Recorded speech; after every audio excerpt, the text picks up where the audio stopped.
Halo sahabat Duta, selamat datang di The Talk, yang mana bakal membahas berbagai informasi, edukasi, inspirasi tentang kehidupan kita sehari-hari. Sebelumnya perkenalkan saya Farhana Farevan, Duta Kesehatan dan Lingkungan Universitas Jambi. Kali ini kita akan membahas terkait dengan kesehatan ya tentunya. Apalagi di tengah-tengah kesibukan mahasiswa pada saat ini, kesehatan itu merupakan salah satu faktor penting yang menunjang keberhasilan mahasiswa dalam menjalankan aktivitas sehari-hari. Baik itu untuk menjalankan aktivitas akademik maupun non-akademik. Nah, oleh karena itu pada kesempatan yang berharga ini, kita akan membahas topik tentang kehidupan mahasiswa, yaitu kesehatan mahasiswa, menjaga keseimbangan antara prestasi, akademik, dan juga kesehatan diri tentunya. Nah, tentunya untuk membahas topik yang sangat penting ini, kita bersamai oleh narasumber yang sangat luar biasa.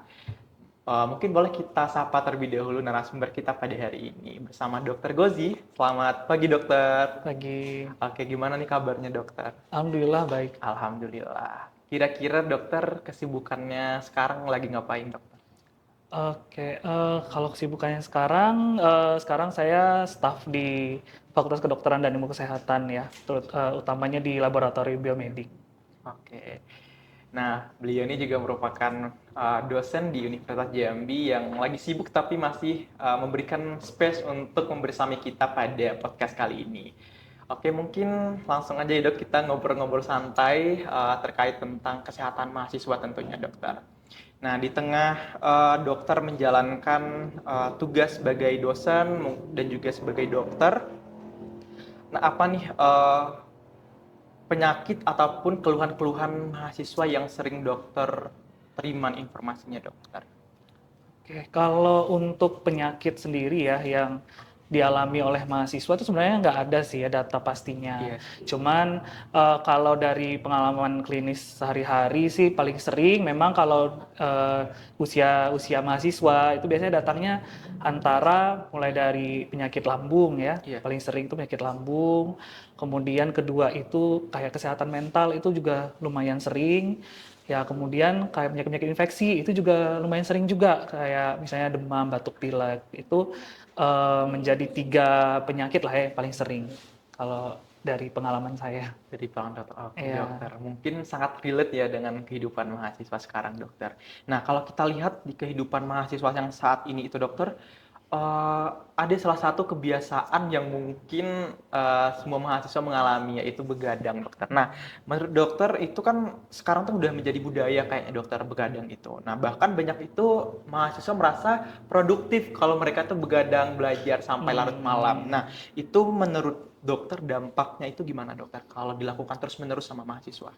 Ya, sebenarnya sih kalau begadang itu ya, itu kan sebenarnya kadang kebutuhan ya, kadang ada tugas. Kalau sekali-sekali sih sebenarnya masih aman. Tapi kalau memang terus-menerus, kita tuh sebenarnya tubuh kita udah diciptakan, itu ada irama, namanya irama sirkadian ya. Jadi memang ada hormon-hormon tertentu yang bisa naik pada malam hari ya, atau pada pagi harinya turun gitu. Nah, kalau memang jangka panjang kita begadang terus, nah itu bisa ya mulai dari fungsi kognitifnya paling utama ya. Jadi kita kurang fokus jadinya. Kemudian kita juga konsentrasinya berkurang. Nah, yang paling utama pastinya metabolik ya, metabolisme kita juga jadi terganggu. Jadi mulai dari faktor resiko mulai obesitas, kemudian penyakit-penyakit metabolik ya seperti mungkin diabetes, hipertensi itu juga bisa naik karena begadang terus seperti itu. Oke, berarti dalam artiannya begadang itu tergantung seseorang itu menyikapi ya, dokter ya. Ya. Dia itu baik apabila kita nggak melakukan terus-menerus, tetapi apabila kita lakukan terus-menerus itu bakal dampaknya besar gitu ya Iya, bagi kalau kesehatan. sudah jadi budaya ya itu bahaya Iya ya. baik. Oke. Nah, selain begadang sih ya, dokter, mungkin saya juga sebagai mahasiswa selain itu tuh kayak eh, mahasiswa itu begadang, kemudian dia selalu mengandalkan sebuah kopi gitu, dokter. Nah, menurut dokter, ada nggak sih hubungan yang signifikan terkait dengan konsumsi kopi yang berlebihan oleh mahasiswa dengan begadang yang dilakukan terus-menerus gitu, dok? Iya, pastinya ya. Karena yang kita tahu juga kopi itu kan isinya kafein ya. Kafein itu kan satu zat stimulan. Jadi dia meningkatkan eh, konsentrasi memang, terus meningkatkan daya tahan gitu ya. Kita jadinya nggak ngantuk Iya. jadinya. Ya pasti karena kita minum kopi, apalagi kalau minum kopinya itu malam ya, itu paling paling salah tuh. Jadi kalau kita minum kopi yang malam pasti kita jadi begadang otomatis. Nah, jadi pasti ada hubungan ya kalau ditanya tadi hubungan antara kopi dengan Iya. begadangnya. Gitu. Nah, menurut dokter itu kalau seandainya nih dokter, seorang mahasiswa itu ada nggak seberapa sih kita harus minum kopi, batasannya gitu dok? Atau misalnya waktu-waktu tertentu yang harus boleh kita minum kopi gitu dok? Oke, sebenarnya kalau batasan ya minum kopi itu udah ada ininya aturannya. Jadi kalau dari literatur tuh bilang 400 mg per hari maksimal ya untuk dewasa. Terus kalau untuk waktu-waktunya sebenarnya sih ya paling enggak kita hindari kalau misalnya malam hari itu ya, karena kan tadi bisa begadang tadi. Nah, terus juga kalau bisa kalau mau minum kopi itu perutnya udah ada isinya gitu ya, udah ada makan sebelumnya. Jangan dalam keadaan perut kosong karena kita tahu kopi itu kan asam Iya. ya. Nah, jadi kadang jadi pemicu juga dari asam lambungnya.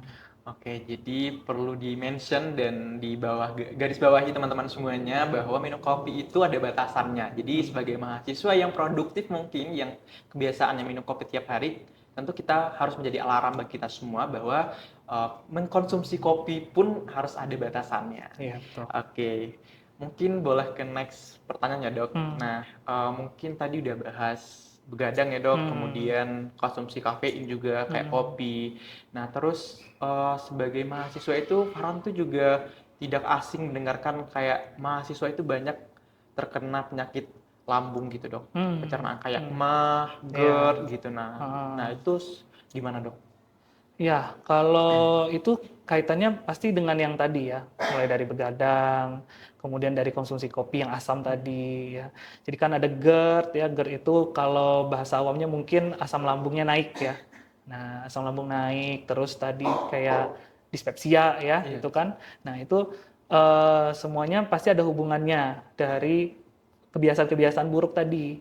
Nah, jadi kalau terkait dengan GERD tadi, ya tentunya kita harus hindari ya faktor-faktor kebiasaan-kebiasaan yang jadi pencetusnya, nah, supaya nggak kejadian kayak gitu. Oke, berarti ada kelarasan ya dok antara Mm-mm. begadang yang terus-menerus, pola hidup yang tidak baik, kemudian Mm-mm. mengkonsumsi kopi yang terlalu berlebihan bisa Betul. menyebabkan salah satu faktor resiko ya dok. Betul, stres juga bisa. Stres juga ya dok. Oke. Nah teman-teman semuanya jadi perlu kita mention ya. Nah bagi teman-teman ada yang riwayat mah nih, penyakit lambung atau segala macam nih, perlu diperhatikan untuk ini jam tidurnya, kemudian pola makannya juga harus tetap dijaga gitu ya dok. Mm-mm. Oke, mungkin selanjutnya itu ada nggak sih dokter dari dokter sendiri kayak memberikan 3 kebiasaan sederhana yang Mm. dapat dilakukan oleh kami nih sebagai mahasiswa dokter untuk Mm. menjaga kesehatan fisik maupun mental gitu. Ada nggak dok?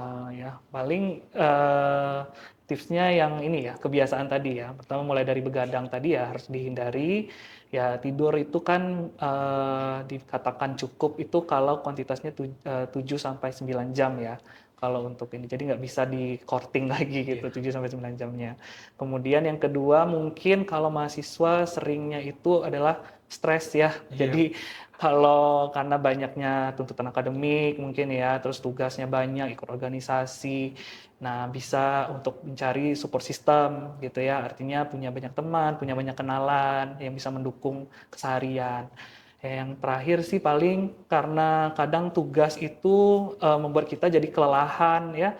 Jadi mungkin bisa kita lakukan olahraga secara rutin juga ya, stretching gitu kan. Jadi supaya nggak terjadi kelelahan yang Iya. berlebihan. Oke dokter, nah itu merupakan 3 hal kebiasaan yang mungkin bisa kita lakukan untuk mengatasi hal-hal tersebut. Mungkin teman-teman di rumah boleh untuk melakukan dan menerapkan dalam kehidupan sehari-hari. Iya, Dan yang saya dengar yang sangat penting tadi harus ada support system ya dokter ya. iya support system Support betul. system bukan hanya pacar ya dok, teman-teman Ya, relasi yang betul. positif dan Iya, mendukung itu juga sangat penting ya dokter. iya Oke. teman-teman. Nah, karena tadi dokter sempat mention tentang stres ya dokter, karena Hmm. mahasiswa banyak tuntutan akademik maupun tuntutan sosial di lingkungannya, mungkin. Hmm. Nah, kesehatan mental mungkin bisa kita bicarakan juga di sini dok, karena Hmm. kesehatan mental itu juga sering dibicarakan pada saat ini karena banyak tuntutan akademik tadi yang dokter Hmm. sampaikan, kemudian tuntutan organisasi, apalagi orang yang Ya. organisasi banget ya dok ya. Iya, betul. Kemudian masalah keluarga yang mungkin tidak semua orang bisa menyelesaikan, Hmm. kemudian hingga kekhawatiran tentang masa depan dokter. Mungkin Hmm. teman-teman semua masih memikirkan masa depannya kayak arahnya mau kemana gitu ya dokter. Ya. Nah, menurut dokter seberapa penting sih dok sebenarnya kesehatan mental itu bagi mahasiswa? Ya, kesehatan mental itu jadi kalau WHO itu ya udah bilang kalau sehat itu bukan hanya sehat fisik, Iya benar. tapi sehat di jiwanya juga, sehat sosialnya juga. Jadi katanya kan ada juga katanya mens sano in corpore sano ya. Iya benar. Jadi di dalam tubuh yang kuat terdapat jiwa yang sehat ya kan. Nah, jadi pasti kita harus mental itu salah satu yang harus kita perhatikan banget. Jangan sampai fisik kita bagus tapi mental kita tuh kurang gitu ya. Jadi bisa menyebabkan akhirnya fisik kita juga terganggu. Yaitu mungkin istilahnya mungkin yang lebih kenal psikosomatis. Nah, jadi itu lumayan sering juga sekarang kejadiannya kayak gitu. Oke, oke dokter. Mungkin sebagai mahasiswa tentu kayaknya semua orang pernah mengalami dan melalui yang nama stres ya sih dok. Apalagi Hmm. tuntutan, apalagi ini yang lagi skripsian gitu ya, yang Hmm. banyak tugas dan yang mau ujian di akhir semester ini. Nah, menurut dokter itu gimana sih kita membedakan antara stres yang normal dengan stres yang perlu kita perhatikan dan kita mention dan menjadi alarm gitu dok? Hmm. Ada nggak dok, tips dari dokter? Kalau stres yang jadi alarm ya, Iya dok. pastinya yang dibilang stres itu sebenarnya kan semua yang membebani kita tuh stres Iya. ya. Kita dapat tugas itu juga stres sebenarnya. Cuman ada yang istilahnya stresnya itu tuh masih normal, ada yang nggak normal Iya. kayak disampaikan Farhan Iya. tadi ya. Cuman kalau yang nggak normal ini itu kalau misalnya dia udah lama banget kejadiannya ya. Jadi stres terus-terusan, terus stresnya bisa sampai nggak bisa ngelakuin apa aja gitu ya, nggak bisa aktivitas sehari-hari, maunya tidur mager ya mungkin Iya. kata-kata sekarang ya, mager aja gitu di kasur. Nah itu udah jadi alarm bagi kita tuh, berarti stresnya itu udah berlebihan. Nah tapi kalau kita masih bisa kegiatan sehari-hari, nah ya itu udah masih aman sih sebenarnya. Oke, jadi perlu diperhatikan juga ya teman-teman semuanya yang lagi mengalami fase stres nih. Ada Hmm. beberapa stres yang harus kita menjadi alarm apabila ada tanda-tanda yang udah mengganggu kegiatan sehari-hari ya, Dok. Itu Hmm. perlu kita waspadai gitu ya, Dok. Mungkin ini juga ya, kalau stresnya itu udah sampai timbul kita gejala-gejala fisik Iya. yang psikosomatis tadi, nah atau juga sudah sampai ada ide mau bunuh diri misalnya, itu udah paling bahaya banget tuh stresnya. Oke, jadi ngomongin tentang stres, jadi sebagai mahasiswa mungkin teman-teman yang lain itu menganggap bahwa kalau sudah mengalami hal-hal stres tersebut, mereka itu kalau mau ke psikolog ya dok, ke Hmm. psikiater itu merasa Hmm. lemah gitu dok. Nah, pesan untuk Iya. teman-teman yang kayak gitu gimana dok? Betul sih, itu emang jadi PR ya, karena masih stigmanya tuh masih ya kalau kita psikolog ke psikiater itu berarti kita orang yang dalam tanda kutip orang gila gitu ya. Padahal kan sebenarnya bukan ya. Jadi sebenarnya itu sama aja kayak kita, misalnya kita patah tulang nih, kita patah tulang, pasti kita ke dokter tulang kan. Kita nggak mungkin cari pertolongan yang lain lah ya, Iya. yang sebagusnya gitu kan. Nah, cuman kalau misalnya memang kita udah tahu nih, oh mental kita yang terganggu, misalnya jiwa yang terganggu, ya tentu kita cari ke orang yang tepat. Ya, orang tepatnya ya psikolog, mungkin kita bisa melakukan konsultasi di sana kan. Atau kalau ke psikiater, mungkin di sana juga kita bisa konsultasi juga. Mungkin tambahannya ada obat-obatan yang bisa Iya. diberikan ya kalau dengan psikiater gitu. Jadi jangan ini ya, jangan berpikiran negatif Iya. gitu. Jadi kalau psikolog, psikiater tuh normal, kayak kita berobat ke dokter biasa. Nah, jadi teman-teman semuanya perlu kita perhatikan dan pertimbangkan. Jadi untuk ke psikolog atau ke psikiater itu bukan orang yang tanda kutip gila gitu ya dok. Iya. Jadi kita perlu juga apa sih perhatian lebih ke diri kita. Apalagi udah di fase-fase stres, butuh teman curhat. Mungkin kalau curhat ke teman-teman malu gitu ya dok. Oh iya. Atau ke jadi boleh ke psikologi ya dok, ke Psikolog. psikolog. Oke. Nah, Dari dokter sendiri ada nggak tips dari dokter untuk menjaga kesehatan mental tentunya dengan Hmm, di tengah-tengah kesibukan mahasiswa gitu dok, kayak banyak hmm, tugas, apalagi yang skripsian nih, kakak tingkat yang lagi skripsian yang ya. lagi fase-fase stres gitu dok, ada nggak tips dari dokter untuk mencegah hal tersebut? Kalau mencegah stres mungkin yang tadi ya, pertama support system Oh, tadi. support system ya dok? Karena support system itu yang bisa membantu kita, ya kita paling nggak kita bisa curhat lah ya Iya, iya, sama teman iya. kita tadi atau pasangan mungkin ya. Terus kedua, kita juga bisa kalau misalnya stres mungkin kita lakukan relaksasi gitu ya. Relaksasi itu ya mungkin sediakan waktu kita untuk menenangkan diri gitu ya. Jangan selalu memikirkan hal-hal yang banyak itu ya, yang ruwet gitu. Terus juga kita bisa ngelakuin misalnya healing ya. Mungkin Oh, kalau healing. sekarang ini healing Iya, ya, healing ya dok. lebih ke healing, liburan gitu ya. Terus juga jangan, ya biasanya kan mahasiswa nih ada yang kadang dia ikut organisasinya bisa sampai berapa, semuanya diikutin ya. Iya benar dok. Nah, jangan. Jadi kita kalau bisa ya kita pilah-pilah juga ya, maksudnya kalau memang itu sejalan dengan mungkin arah ya, visi kita ke depannya, terus kita juga cocok mungkin ya kita pilih yang itu aja ikutin. Nah, yang lain mungkin bisa kita eh, wakilkan atau kita ganti gitu. Oke, terima kasih dokter. Jadi topik pembahasan The Talk pada hari ini sangat berdaging ya menurut saya. Jadi bukan hanya ilmunya bisa dirasakan teman-teman di rumah, tapi saya pribadi pun bisa mengambil ilmu yang sangat bermanfaat pada sesi kali ini. Apalagi tadi membahas terkait dengan kehidupan mahasiswa di kampus ya tentunya. Kayak begadang yang tidak pola tidur yang tidak teratur, pola makan yang sering telat, kemudian minum kopi yang berlebihan mungkin bisa menjadi pertimbangan ke depannya bagaimana menyikapi hal-hal tersebut. Dan juga dokternya ngasih informasinya sangat jelas dan informatif ya teman-teman semua. Jadi silahkan disimak dan mungkin sebelum kita menutup Mhm, podcast kita pada hari ini, dokter kita mhm. main mitos atau fakta boleh Oh, ya boleh, dokter? boleh, boleh, Oke, boleh. jadi saya akan memberikan sebuah pernyataan, apakah itu mitos ataupun fakta, nanti dokter akan menjawab dan memecahkan kunci tersebut. Oke, mungkin mulai dari yang pertama. Mungkin teman-teman semuanya itu menganggap bahwa begadang ini bisa dibayar lunas dengan tidur lebih lama keesokan harinya. Mitos Ah, atau fakta dokter?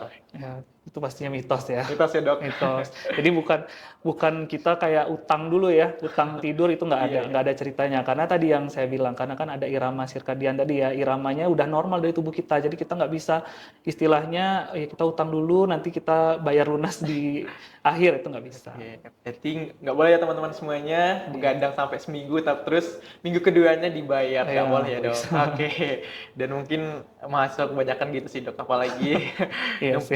ujian dok. Oke, next itu ada kopi itu dapat menggantikan fungsi tidur, bener nggak sih dok? Mitos atau fakta dok? Mitos sih itu Mitos ya ya. dok Jadi ya? kan yang udah bilang kopi Iya itu iya. cuman zat tambahan ya. Jadi atasnya stimulan bisa jadi meningkatkan daya tahan kita memang, tapi ya bukan mengganti tidur ya. Iya. Artinya kita tetap butuh tidur ya. Kopi itu cuman jadi alat aja ya Alat. sebenarnya. Oke. Oke dokter. Mungkin dokter saya dulu sebelum masuk ke menjadi mahasiswa kedokteran ya, dokter Hmm. juga sering menganggap bahwa sarapan pagi itu sangat bisa mengganggu aktivitas Hmm. pagi gitu dok. Hmm. Bener atau maksudnya gini dok, eh, tidak sarapan pagi itu Hmm. membantu tubuh itu lebih sehat dan fokus pada saat belajar. Misalnya Hmm. kita nggak sarapan nih dok, bisa fokus nih pada saat belajar. Bener, mitos atau Hmm, fakta dok? itu mitos sih pastinya Mitos ya ya, dok ya. karena otak kita tuh kan memang diciptakan dia taunya cuma sama glukosa tuh, jadinya kita memang butuh makan sebenarnya. Kalau misalnya kita nggak sarapan, artinya kan kita glukosanya kurang ya, jadi kurang fokus juga bisa timbul di sana, konsentrasi juga bisa berkurang gitu, jadi itu mitos. Oke, mungkin selanjutnya itu adalah anak muda itu tidak perlu olahraga karena masih kuat dan jaringannya masih sehat. Bener, mitos atau fakta Itu dokter? mitos juga sih ya, mitos. Kalau olahraga itu ya mulai dari sekarang ya, karena dia sifatnya kan akumulasi ya. Jadi kalau misalnya kita nggak ngelakuinnya sekarang, ya nanti pada masa tuanya baru muncul penyakit-penyakit yang nggak kita inginkan. Oke, mungkin inilah ya dokter. Hmm. Terakhir, ini ada merasa lelah, kehilangan motivasi dan juga sulit menikmati aktivitas yang biasanya disukai, bukanlah hal yang boleh dianggap normal meskipun sedang sibuk. Mitos atau fakta, Dok? Bukanlah hal yang dianggap normal. Iya, Ya mitos ya. Mitos ya. Iya, jadi kalau itu kan sebenarnya ciri-ciri dari kita mengalami stres tadi ya. Atau kalau mungkin kalau di kedokteran kita sebutnya anhedonia gitu. Jadi kita nggak punya gairah hidup, gitu, motivasi hidup udah kurang ya. Itu berarti bukan suatu yang normal. Bukan normal. Oke. Iya. Jadi itulah merupakan last dari mitos atau fakta dari podcast kita pada hari ini. Mungkin boleh dok kasih motivasi ataupun pesan deh untuk mahasiswa Unja khususnya dalam menjalankan kehidupan sehari-hari dokter. Iya, ya mungkin tipsnya untuk adik-adik mahasiswa ya, mahasiswa terutama mahasiswa Universitas Jambi, mulailah hidup dengan hidup yang sehat ya, terutama tadi hindari aktivitas-aktivitas yang berlebihan, mulai dari begadangnya dihindari, kemudian untuk aktivitas fisik mulai dari olahraga ya itu juga harus dilakukan ya secara rutin.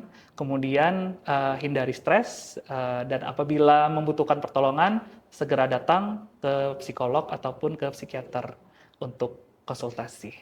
Oke, terima kasih banyak dokter yang sudah memberikan informasi yang sangat penting, kemudian juga bisa menjadi bekal bagi mahasiswa ke depannya dalam menjalankan kehidupan sehari-hari sebagai mahasiswa tentunya dokter.